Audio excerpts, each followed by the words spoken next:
अस्सलाम वालेकुम नाजरीन, पाकिस्तान बुलेटिन न्यूज़ में भली कार दादू रिपोर्ट हाकिम मशहूरी प्यारो डिस्ट्री ब्यूटरी ऐं न्यू दादू शुगर मिल खे पको न करण खिलाफ़ प्यारो पुलजी स्टेशन जे आबादगारनि जो दादू प्रेस क्लब आॾो हथनि में बैनर खणी एहतजाजी मुज़ाहिरो करे इरीगेशन सेक्रेटरी खिलाफ़ सख़्त नारेबाज़ी कई। आबादगारनि हुसैन हिंगोरो, इकबाल चारण, कुर्बान जमाली, मौला बख्श हिंगोरो ऐं ॿियनि मीडिया ॾोधाईंदे चयो त गुज़िरियल केतिरनि सालनि खां प्यारो डिस्ट्रीब्यूटरी ऐं न्यू शुगर मिल खे पको न करण लाइ एहतजाज करे रहिया आहियूं। दादू इरीगेशन इंजीनियर करोड़े रुपया हड़प करे वियो आहे, पर ज़िले जी वॾी शाख खे पको करण जे लाइ तयारु न आहे।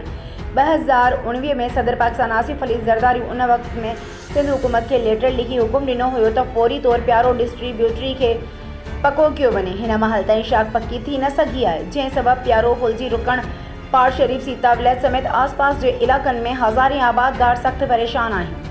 लखे एकड़ ज़मीन बंजर थी पई वञे, जंहिं सबबि असां ख़ुदकशी करण जहिड़ा थी विया आहियूं।